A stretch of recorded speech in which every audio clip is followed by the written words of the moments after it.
하나님의 말씀 두 군데서 보시겠습니다. 잠언 16장 1절에서 9절 말씀, 마태복음 11장 28절에서 30절 말씀입니다. 함께 읽으시겠습니다. 잠언 16장부터 같이 읽습니다.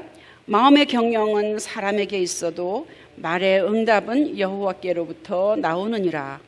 사람의 행위가 자기 보기에는 모두 깨끗하여도 여호와는 심령을 감찰하시느니라. 너희 행사를 여호와께 맡기라. 그리하면 네가 경영하는 것이 이루어지리라. 여호와께서 온갖 것을 그 쓰임에 적당하게 지으셨나니 악인도 악한 날에 적당하게 하셨느니라. 무릇 마음이 교만한 자를 여호와께서 미워하시나니 피차 손을 잡을지라도 벌을 면하지 못하리라. 인자와 진리로 인하여 죄악이 속하게 되고 여호와를 경외함으로 말미암아 악에서 떠나게 되느니라. 사람의 행위가 여호와를 기쁘시게 하면 그 사람의 원수라도 그와 더불어 화목하게 하시느니라. 적은 소득이 공의를 겸하면 많은 소득이 불의를 겸한 것보다 나으니라. 사람이 마음으로 자기의 길을 계획할지라도 그의 걸음을 인도하시는 이는 여호와시니라. 마태복음 11장 28절에서 30절 함께 읽으십니다. 수고하고 무거운 짐진 자들아 다 내게로 오라. 내가 너희를 쉬게 하리라. 나는 마음이 온유하고 겸손하니 나의 멍에를 메고 내게 배우라. 그리하면 너희 마음이 쉼을 얻으리니 이는 내 멍에는 쉽고 내 짐은 가벼움이라 하시니라. 아멘. 하나님의 말씀입니다. 오늘 말씀의 제목은 모든 것을 주님께 맡기십시오입니다. 모든 것을 주님께 맡기십시오. 맡긴다 하는 말은 헬라어로 던져버리다, 위탁하다 그런 뜻입니다. 그래서 단순히 걱정하지 마, 내가 다 알아서 할게 이런 뜻이기도 하지만 모든 염려를 하나님께 완전히 위임하고 그분을 의지하고 따르는 것을 뜻합니다.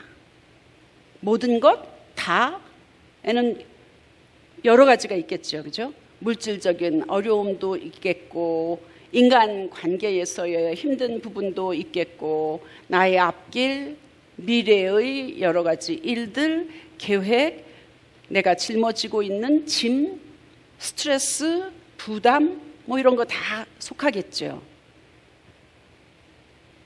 아무튼 내가 해결할 수 없는 모든 일을 하나님 앞에 맡기라 그런 말입니다. 우리는 다 이런 부담을 느끼면서 삽니다. 살고 있습니다. 여러분 이런 거 하나도 없으세요? 여러분은 아마 이 세상 사람이 아닌 것 같아요. 만약에 그런 사람이 있다면, 그죠?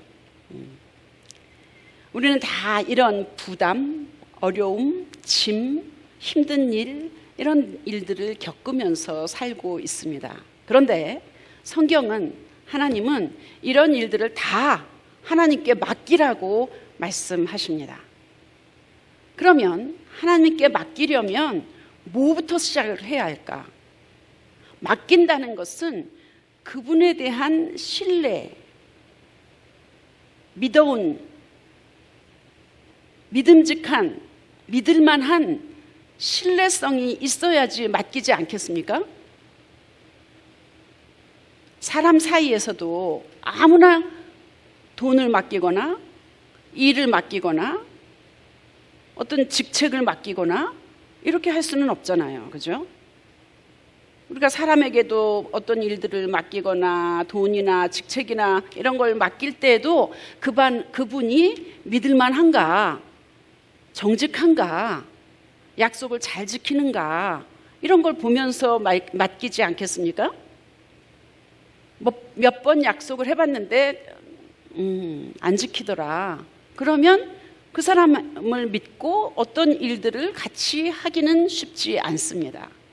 그 사람이 정직하지 않은 면이 있더라 돈을 같이 내서 어떤 투자를 한다 있을 수 없는 일입니다. 그죠? 여러분 혹시 사형리라는 거 들어보셨어요? 사형리. 자연계에 자연 법칙이 있듯이 사람과 하나님 사이에도 영적인 법칙이 있습니다.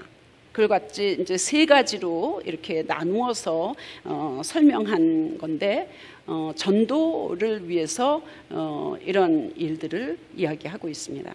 그래서 꽤 몇십 년 동안 그 사형리라는 조그만 책자를 통해서 전도한 사람이 굉장히 많이 있고, 마음이 전혀 닫혀 있다가 전혀 모르는 사람도 예수를 영접하게 됐고, 몇십 년 동안 교회를 다녔지만 실제로 본질적인 복음에 대해서 듣지도 못하고 알지도 못하고 믿지도 못하는 사람에게 이런 사형리를 통해서 전도를 했을 때에 놀랍게 그분이 거듭나고 하나님의 자녀가 되는 그런 일들이 많이 있습니다. 그래서 이제 곧 제가 여러분에게도 이렇게 실습을 하기도 하고, 뭐 실습으로 끝나는 것은 아니지만 예수를 확실하게 영접하고 있는지, 영접하셨는지 할 수 있는 기회가 있을 것입니다. 아무튼 거기 그 사형리에 보면 사람들의 마음을 두 가지 종류로 분석해 놓았습니다. 내가 나의 주인인 사람, 그리고 그리스도가 나의 인생의 주인인 사람, 그러니까 두 가지로 분류하고 있습니다. 내가 나의 주인인 사람은 내 인생의 가장 중심, 왕좌에 내가 앉아 있는 사람입니다. 그리고 그리스도는 바깥에 계신 분입니다. 모든 일을 내가 주인이기 때문에, 내 인생의 주인이 나기 때문에 내가 주관하는 겁니다. 내가 결정하고 내가 주관하고 내가 이러쿵저러쿵 하기 때문에 그 사람의 삶은 아주 자주 혼란과 좌절에 빠집니다. 두 번째로, 그리스도가 나의 주인인 사람은 나의 인생의 가장 중요한 마음의 한복판에 왕좌 예수 그리스도가 앉아 계십니다. 그리고 나는 그 의자 왕좌에서 내려와서 그분에게 모든 것을 맡기는 삶을 살고 있습니다. 바로 하나님 앞에 뭐든지 다 맡기는 사람은 나의 가장 중심 부분에 예수 그리스도를 앉게 하고, 나는 바깥에 나와 있고, 그리스도께서 나의 인생을 전체적인 것을 주관하시기 때문에 나의 인생은 하나님의 뜻 안에서 이루어지는 것이라고, 하나님의 계획과 일치된 생활을 하게 됩니다. 여러분은 어느 쪽에 속하세요? 내 인생은 내 거지, 뭔 소리야, 이러십니까? 아니면 나는 하나님 앞에 맡겨진 사람이야, 그러니까 그분이 나의 인생을 주관하시게 할 거야, 이런 쪽에 속하십니까? 때로는 이랬다, 때로는 저랬다 해갖고 왔다 갔다 하십니까? 아무튼 그러면 하나님께 나의 인생을 맡기면 어떤 일이 생기나? 어떤 일이 생기세요? 베드로전서 5장 7절에 보니까 다 맡기라, 그러면 하나님이 돌보신다고 약속하십니다. 우리의 필요를 아시고 우리를 사랑하시고 우리를 보호하시는 그분이 우리를 돌보신다니까 맡기기만 하면 얼마나 좋습니까? 얼마나 복되겠습니까? 그렇죠? 상황과 관계없는 평안함, 놀라운 복이 임하는 것입니다. 그분에게 맡기기만 한다면. 시편 131편 1절에서 3절, 혹시 여러분 성경책 가지고 오신 분 있으시면 한번 찾아보세요. 시편 131편 1절에서 3절까지입니다.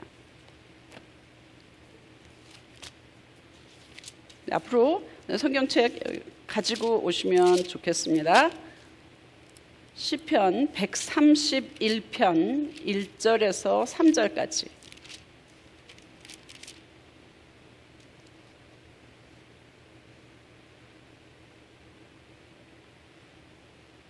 시편 131편 1절에서 3절 찾으셨으면 저랑 함께 읽으시고, 혹시 없으시면 그냥 잘 들으시면 되겠습니다. 여호와여, 내 마음이 교만하지 아니하고 내 눈이 오만하지 아니하며 내가 큰 일과 감당하지 못할 놀라운 일을 하려고 힘쓰지 아니하나이다. 실로 내가 내 영혼으로 고요하고 평온하게 하기를 젖된 아이가 그의 어머니 품에 있음 같게 하였나니 내 영혼이 젖된 아이와 같도다. 무슨 말이냐? 쉬운 번역으로는 이렇게 되어 있습니다. 오히려 내 마음은 고요하고 평온합니다. 젖된 아이가 어머니 품에 안겨 있듯이 내 영혼도 젖된 아이와 같습니다. 2절에서 이렇게 이야기하고 있습니다.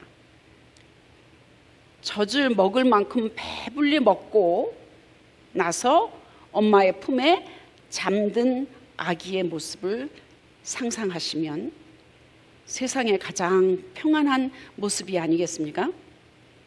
그런데 이 평안함을 누리는 조건이 바로 앞절에 나오는 것입니다. 1절에 가장 평안한 아기의 모습과 같이 젖을 충분히 먹고 이제 만족해서 엄마 품에 평안하게 잠든 아기의 모습이 되기 위해서는, 나의 영혼이 그런 평안함을 누리기 위해서는 해야 할 일들이, 조건이 1절에 나와 있습니다. 내 마음은 고요하고 평온합니다. 이렇게 이야기했는데 바로 그 앞절에 뭐라고 나오냐 하면, 그 바로 앞절에 내가 교만한 마음을 버렸습니다. 오만한 길에서 돌아섰습니다. 너무 큰 것을 가지려고 나서지 않으며 분에 넘치는 놀라운 일을 이루려고도 애쓰지 않습니다. 희한하게 염려를 맡기라, 계획을 맡겨라, 너의 모든 일을 맡겨라, 앞길을 맡겨라, 행사를 맡겨라, 모든 것을 주께 맡기라는 말씀에 겸손, 교만이라는 말이 나옵니다. 여기 이 말씀뿐만 아니라 이게 참 뜬금없는 것 같고 관계없는 것 같지만, 사실 내가 기도하면서도 하나님 앞에 온전히 맡기지 못하는 것은 하나님의 능력을 전폭적으로 믿지 못하는 이유 때문이고, 그것은 바로 교만이라는 것입니다. 이렇게 말하면, 아무렴 제가 하나님의 능력을 못 믿겠어요. 아무렴 제가 하나님을 못 믿어서 내가 하려고 애쓰는 거겠어요? 내가 할 수 없는 일을 내가 할 수 있다고 생각하는 그것이 교만이라는 겁니다. 저를 포함한 많은 사람이 하나님의 능력 믿지요. 하나님이 전지전능하신 것을 믿지요. 하나님이 보호해 주시는 것을 믿지요. 알지요. 그래도 어쩌겠어요. 이렇게밖에 할 수가 없습니다. 하지 않습니까? 저부터. 믿음 따로, 삶 따로, 아는 것 따로, 내가 행하는 것 따로, 기도하는 것 따로, 내가 행하는 발걸음, 손길 다 따로. 머리로는 생각하지만 실제 행동은 그렇게 하지 못할 때가 너무 많습니다. 저부터. 시편 말씀처럼 교만을 버리고 오만한 길에서 돌아서서 큰 일과 분에 넘치는 놀라운 일을 하려고 애쓰지 말아야 할 텐데, 감당 못할 일인 줄 알면서도 우리는 시시때때로 애쓴 경우, 여러분은 없으세요? 그래서 힘들지 않으셨어요? 전능하신 하나님을 믿으면서도, 기도는 하면서도 그분께 맡기지 못하고 염려하고 걱정하고 감당 못할 일들을 하려고 애쓰는 것이 바로 교만이라는 겁니다.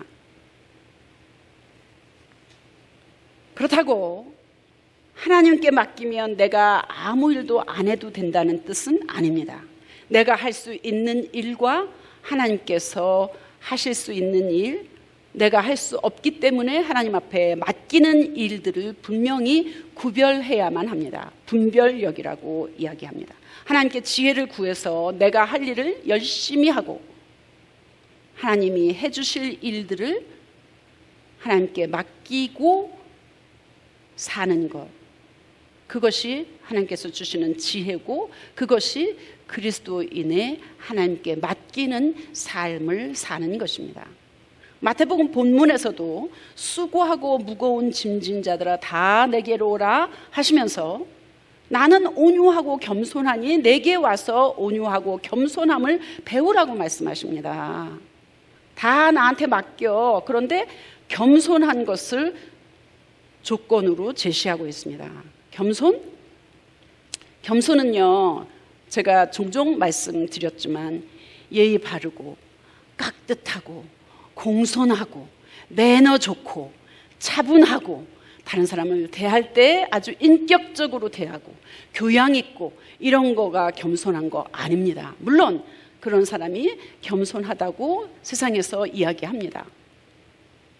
진짜 겸손은요, 성격이 좀 울뚝불뚝해도 매너나 예의 면에서 조금 모자란 것 같기도 하고 때로는 과격한 말투를 사용한다 할지라도 하나님을 의지하고 하나님이라면 껌뻑 죽는 사람, 순종하는 믿음을 가진 사람이 진짜 겸손한 사람입니다. 여러분은 진짜 겸손한 사람이십니까?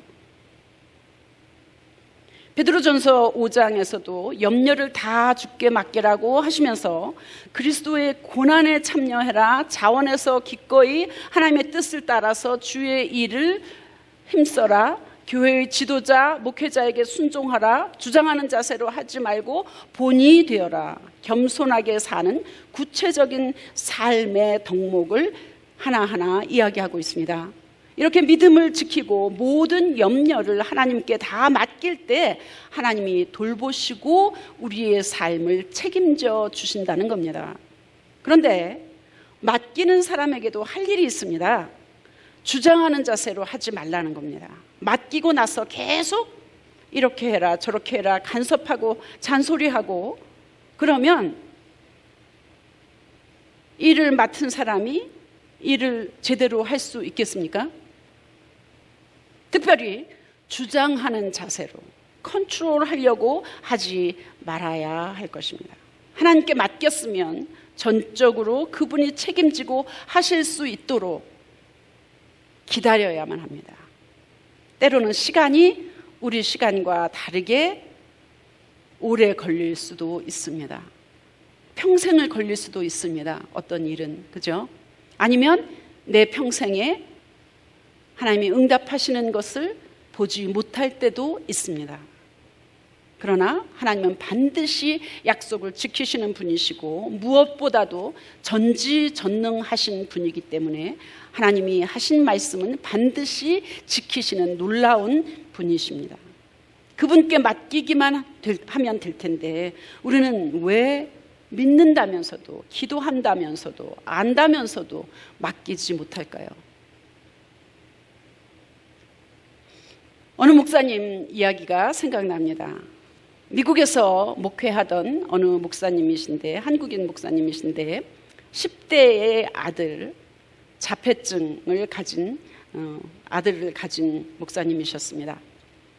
그러던 중에 한국의 어느 교회에서 청빙이 왔답니다. 초청이 왔답니다.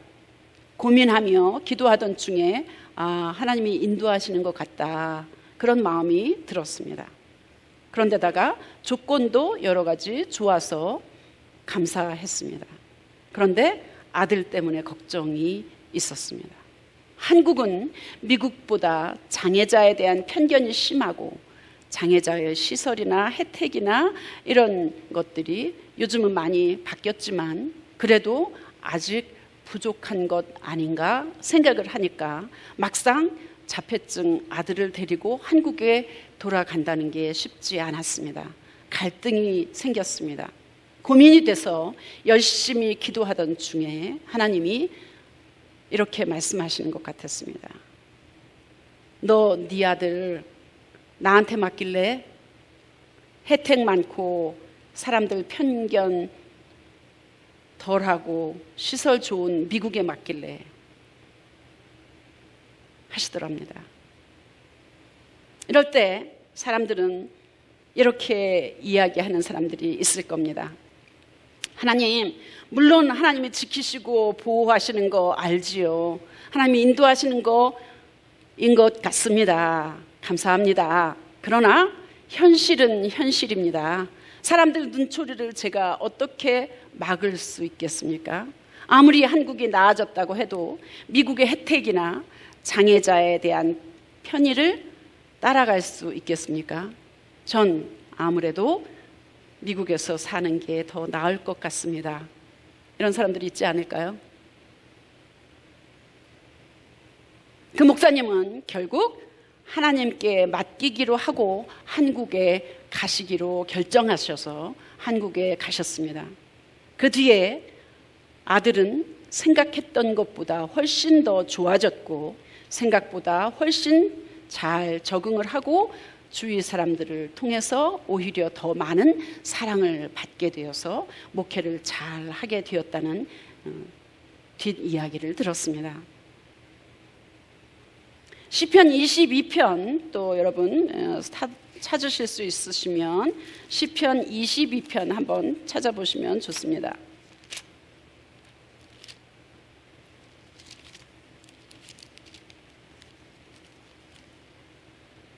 시편 22편의 앞부분 1절에서 10절까지 말씀인데, 다윗은 믿음의 조상들이 고난당할 때 하나님께 부르짖어서 기도했을 때에 하나님이 놀랍게 응답을 해주셔서 그들을 구원했고 도와주셨고 보호했고 위기에서 건져주신 것을 알고 있습니다.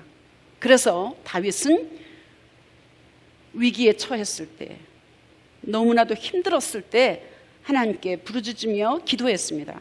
그가 참으로 처절하게 사람들에게 조소와 멸시를 받으면서 주께 부르짖었지만 하나님이 의외로 대답을 금방 안 하시고 기도에 응답하지 않으시고 외면하심에 낙심했습니다. 다윗의 그 절박한 위기의 상황이 예수님 오시기 한 1000년 전이었었을 텐데, 예수님이 오셨을 때 십자가에 죽기 바로 직전에 예수님이 당한 마음의 처절한 그런 고난과 아주 비슷한 것을 알 수 있습니다. 그래서 예언적인 그런 기도라고 이야기합니다. 다윗의 그 절박한 위기의 상황에서 하나님께 다 맡겨라는 이 말씀보다 훨씬 더 강력한 하나님이 주시는 메시지를 우리는 볼 수 있습니다. 다윗은 시편 22편 9절 10절 우리 같이 읽어보시면 좋겠습니다. 22편 9절 10절 같이 읽어보겠습니다.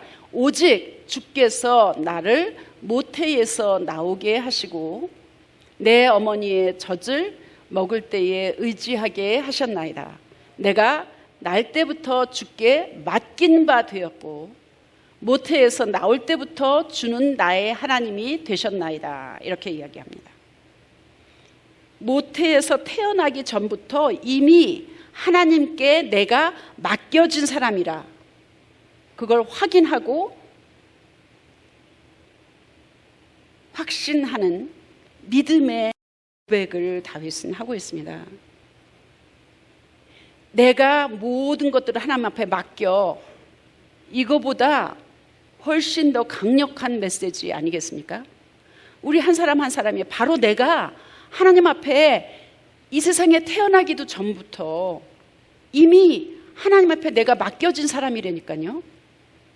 이거 하나면 되는 거 아닙니까? 좀 아프면 어떻고, 좀 가난하면 어떻고, 좀 무시당하면 어떻고, 잠 좀 못 자면 어떻고, 좀 힘들면 어떻습니까? 내가 모태에 있을 때부터, 세상에 태어나기 전부터 이미 하나님 앞에 맡겨진 사람이라니까. 그것처럼 큰 복이 어디에 있습니까? 주님께 못 맡길 게 무엇입니까? 이미 내가 하나님 앞에 이 세상에 태어나기도 전부터 하나님 앞에 맡겨진 사람이라는데, 내 염려와 짐을, 내 계획을, 내 힘든 것을, 고난을 주님 앞에 맡기기 전에, 나의 앞길, 나의 미래를 맡기기 전에 하나님께 내가 이미 맡겨졌다는 것입니다. 이것처럼 확실하고, 이것처럼 감사하고, 이것처럼 복된 일이 어디에 있습니까? 아멘이십니까? 그래서 저는 오늘 저와 여러분이 이 말씀을 붙잡고 확신하면서, 기뻐하면서 감사하기를 원합니다. 환경 때문에, 눈에 보이는 어떤 것 때문에 힘들 때도 많지만, 다시 한번 하나님이 나를 귀하게 여기시고 나를 기억하시고 나를 사랑하시는 그 은혜만으로도 필요 충분하지 않으십니까? 그분으로 만족합시다. 그러면 분명히 그걸로 끝나는 것이 아니라 하나님께서 분명히 길을 열어주시고 해결해 주실 것이다. 저는 분명히 믿습니다. 아멘이십니까? 우리는 그렇게 힘들고 어려울 때, 아플 때, 고난을 당할 때, 위기에 있을 때에 우리가 미처 깨달지 못하는 것을 다윗은 오늘 이 시간에 여러분과 제게 깨닫게 해주셨습니다. 나는 대단한 사람이야. 내가 뭘 해서 대단한 것이 아니라 하나님이 나를 귀히 여기시는 그 사실 하나만으로도 우리는 충분히 귀한 사람입니다. 제가 최근에 어떤 분을 위해서 안타깝기도 하고, 제가 뭔가를 할 수 있는 일도 아무것도 없고, 그래서 기도만 할 뿐이어서 기도하는 중에 그는 내게 소중한 사람이란다. He is precious. She is precious to me. 이런 음성이 내 안에서 들려오는 것 같았습니다. 그는 하나님 앞에 소중한 사람이야, 귀중한 사람이야 라는 음성을 들었을 때에, 그렇구나, 하나님 앞에 소중한 사람이면 때로 이 땅에서 힘들고 어렵다 할지라도 그것으로도 충분히 만족하고 위로가 되고 힘이 되는 말씀이 아닙니까?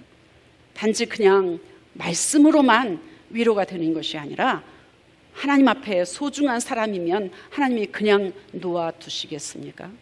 분명히 힘을 주시고 상황을 바꾸어 주시고 그 사람을 바꾸어 주셔서라도 분명히 하나님의 뜻을 이루신다고 저는 분명히 믿습니다.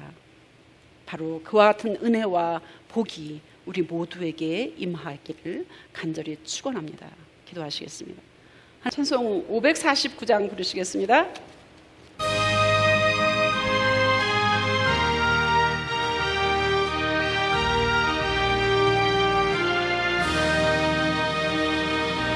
내 주여 뜻대로 행하시옵소서.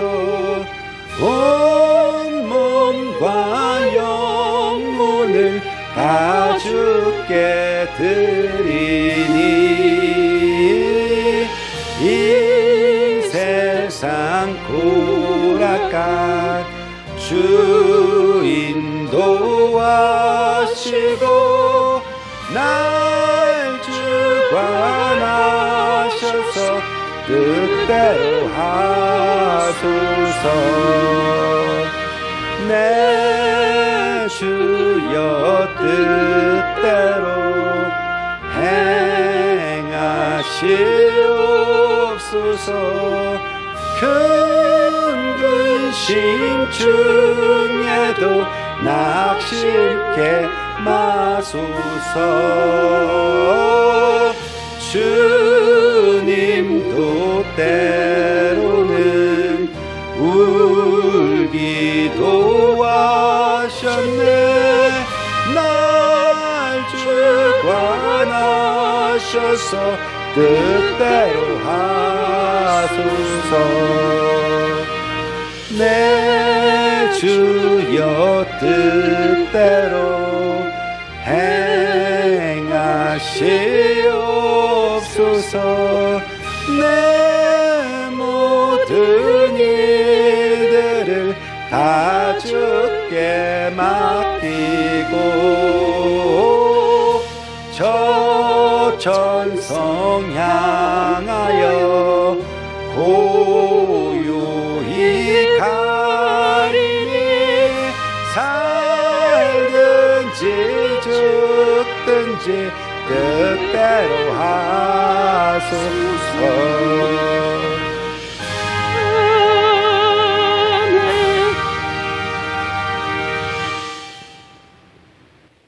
주님 앞에 다 맡기기로 우리가 결심했습니다.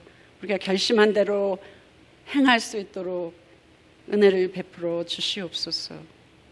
살든지 죽든지 주님 뜻대로 하옵소서 찬송했습니다. 찬송한 그대로 살 수 있도록 은혜를 베풀어 주시옵소서. 이제는 우리 주 예수 그리스도의 은혜와 하나님 아버지의 극진하신 사랑하심과 성령님의 교통하심과 인도하심과 우리가 주님 뜻대로 할 수 있도록 다 맡기면서 살 수 있도록 계속해서 은총을 베풀어 주시기를 간절히 축원하옵나이다. 아멘.